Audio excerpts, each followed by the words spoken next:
So yun guys, nandito tayo para linisin natin itong split aircon na 0.75 HP.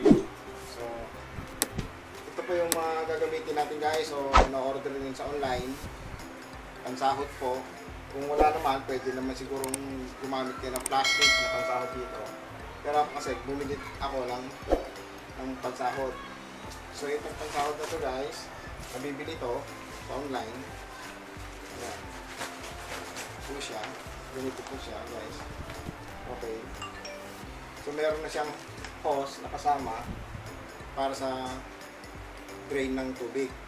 So sinasahod lang po ito dito guys. Okay. So ito yung isang na gagamitin natin para pag naglinis tayo.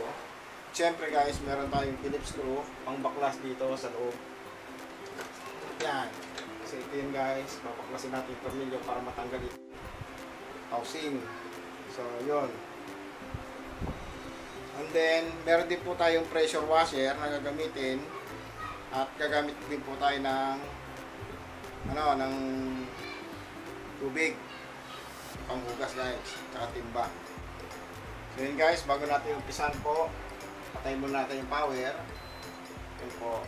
Para sure tayo na hindi siya magkakaproblema pag pinaklas natin. And then, pwede rin pong i-off sa mismong main breaker ito.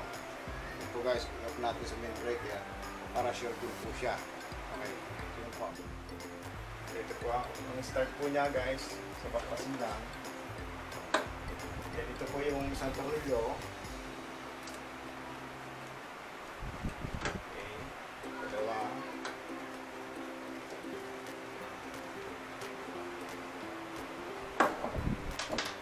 Pag natanggal na po siya, tanggalin na yung filter. Yan po. Ito po yung pinaka-air filter niya. Ililinis din po yan guys. Then sa ibabaw po nito may clip. Guys, so may clip po yan sa ibabaw. Po siya. So makikita mo. May clip po dito yan. Yan. Ano po. Na may clip, so iaangat nyo lang siya para matanggal. So yun guys, yung dito sa ibabaw, dinidiin lang ito para matanggal. So pagkakaipit, yun po, diin, tapos medyo angat yung cover. Ganun lang po, tatlo po yan. Tatlo yan guys, isa sa gilid, dalawa sa gilid, isa sa gitna. So, medyo angat lang ng konti, diin, tapos medyo angat ng konti. So, yun, matatanggal na siya. Okay, ganoon lang po yung pagtanggal niyan guys. Sa mga hindi pa ganun nakakalam, so, ganoon lang kasimpleng tanggalin ito. Dalawang tornilyo lang na tinanggal natin.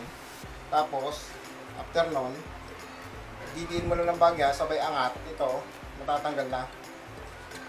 So, ito po isa sa lilinisin natin itong housing niya. Nagamitan po natin yung sabon. Tapos ito rin po, itong pinaka-operator ng coil niya, ito yung importante na lilinisin natin. Yun guys. So makikita nyo po, yan. Pag madumi ng aircon, ganitong kalalabasan po niya. At ang nagiging problema po, pag madumi na siya, hihina yung blower natin. So mapapansin nyo bakit ganon, malamig ang buga pero mahina naman po ang lumalabas na hangin. So dito yon guys. Ito sa isang nagiging problema. Pag plug na po itong pinaka fins ng evaporator natin, hindi na po makakahigop ng hangin yung blower yung nasa loob. Kaya mahina po yung lalabas na hangin. Kaya ang resulta po, bakit ganon, mainit yung aircon ko. Ganon po yung inano natin. Ito guys, sinisikot lang. Bali ito po, natatanggal po ito. So ididiin lang na ganyan. Yan. Yan po. Mahuhugot na yan. Tulak lang. Okay.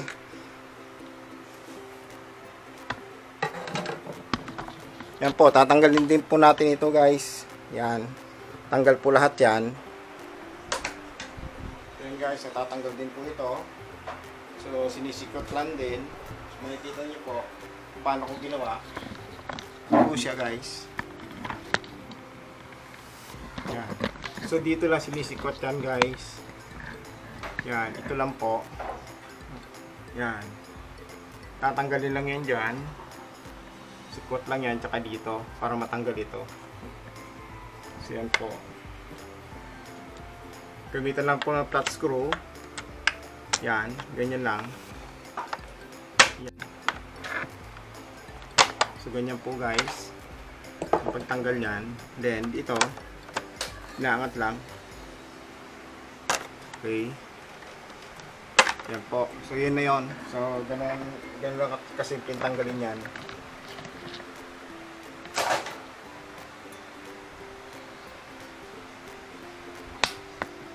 So, yan guys. So, medyo madumi na nga.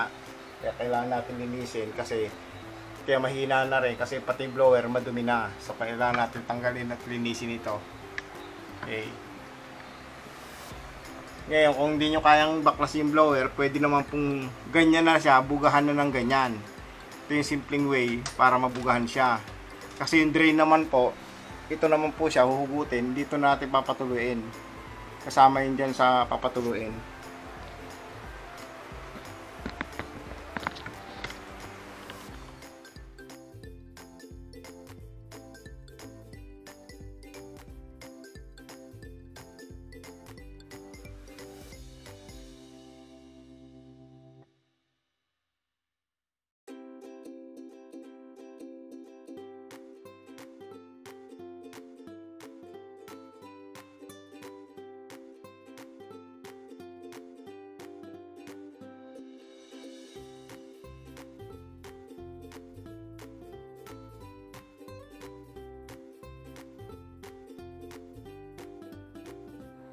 So yun guys, bugahan nyo na rin po yung pinaka fan blower nya para matanggal po yung mga dumi.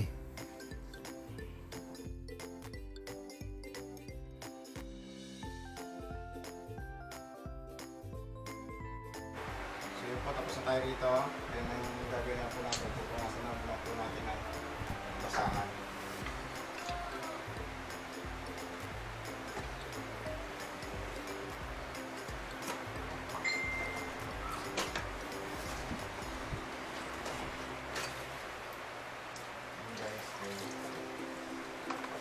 Talaga may iwasan guys na magtubig kahit konti. Talagang normal po yun. Kasi gawa ng gagamitan ng pressure washer.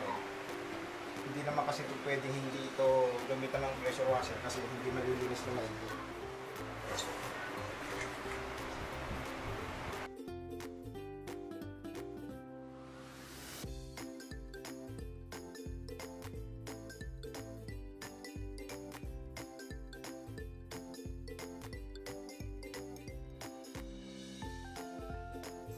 So dito guys, pwede po natin gamitan ito ng dishwashing liquid para malinis po ng maigi itong cover at saka mga filter nya at saka mga lubbers. Tapos po, hugasan lang po natin ng maigi ng tubig para matanggal po yung mga sabon nya.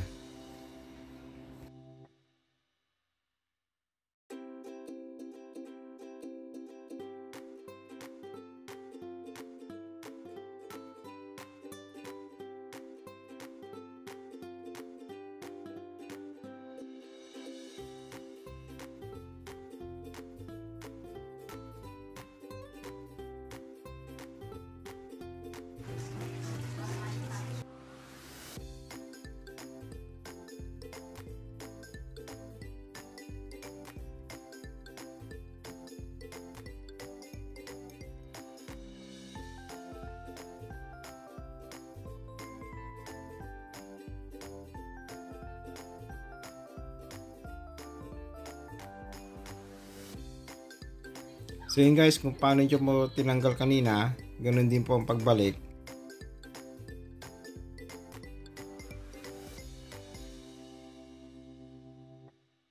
Yan, meron po siyang guide dyan guys. So isushoot nyo lang yan dyan dun sa may pin nya, tapos ididiin lang yan.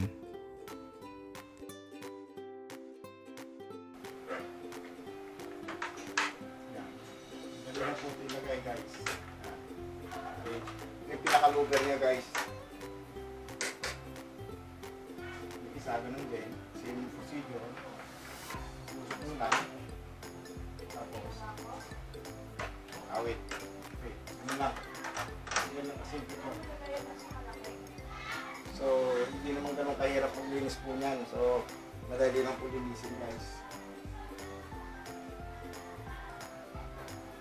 Yung ganito, nakikita nyo, itong sa side na to guys, ito yung sa motor.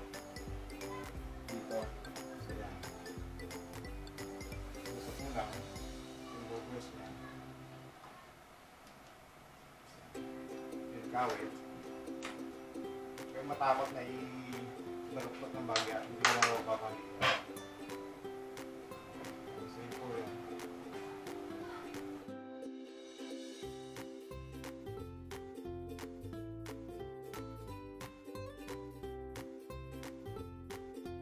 Pasok ito, tapos panitin lang.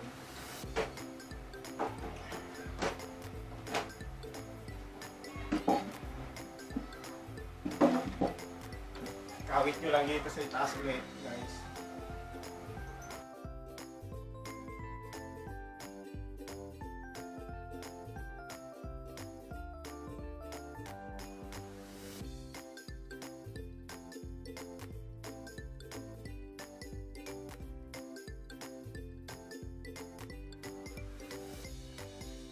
So guys, pagkatapos may lagay yung cover, ibalik na po natin yung air filter niya.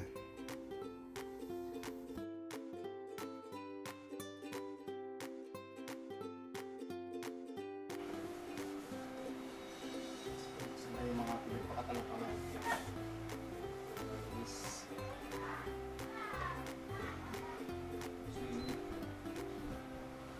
Okay, so nakikita nyo, nagsisin guys.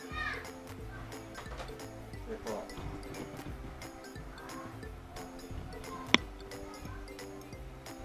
Ayan.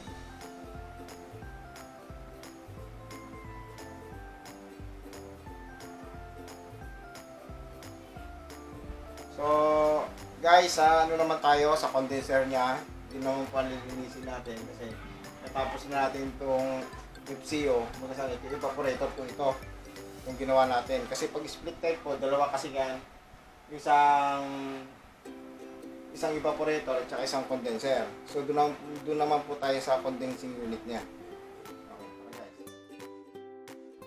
So yun guys, nandito po tayo sa condenser unit para linisin ang condensing fins niya at para hindi mag-high temperature at hindi maapektuhan ng compressor. So yun guys, kailangan lang po tanggalin isa-isa yung metal screw para matanggal po yung cover ng condenser unit.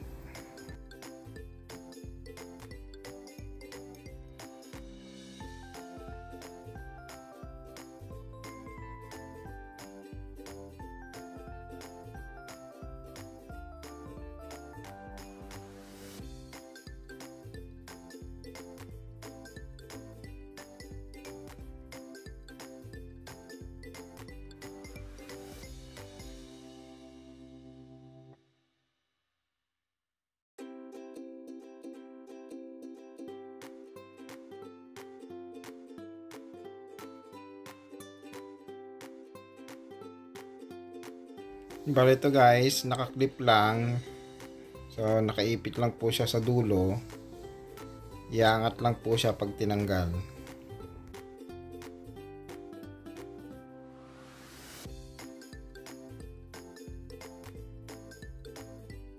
So yun guys, makikita nyo po. Makikita nyo so, yung condenser natin. Yan po. So, kailangan po talaga linisin kasi para yung dumi matanggal at para hindi po siya mag-overheat yung compressor natin.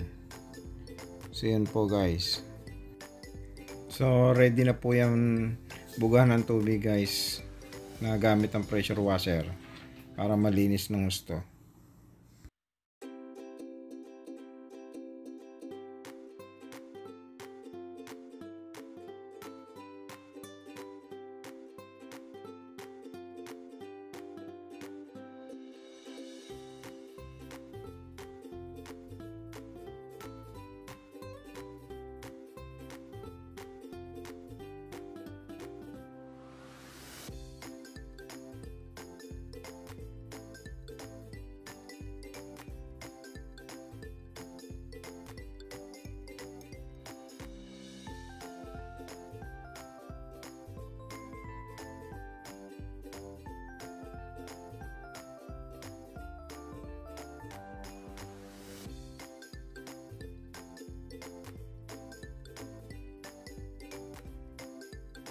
So yun guys, ibabalik na po natin itong mga cover niya ng condenser unit. Guys, kung paano nyo tinanggal kanina yan, so ang pagbalik, pababa naman po siya, slide down naman.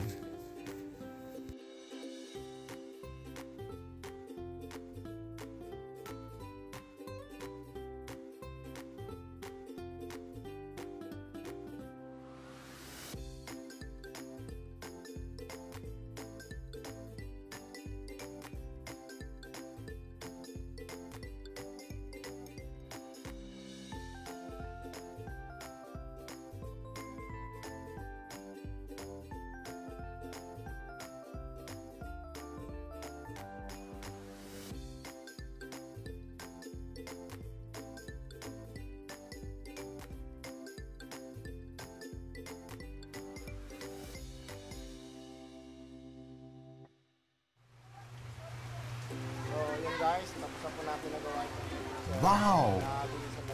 So, yun guys, natapos na po natin nalinisin itong aircon. Just fit tight. So, sana may natutunan po kayo sa vlog ko na to. Kung paano linisin ng split type na aircon. 3/4 HP po ito. So, thank you for watching. Please like and subscribe.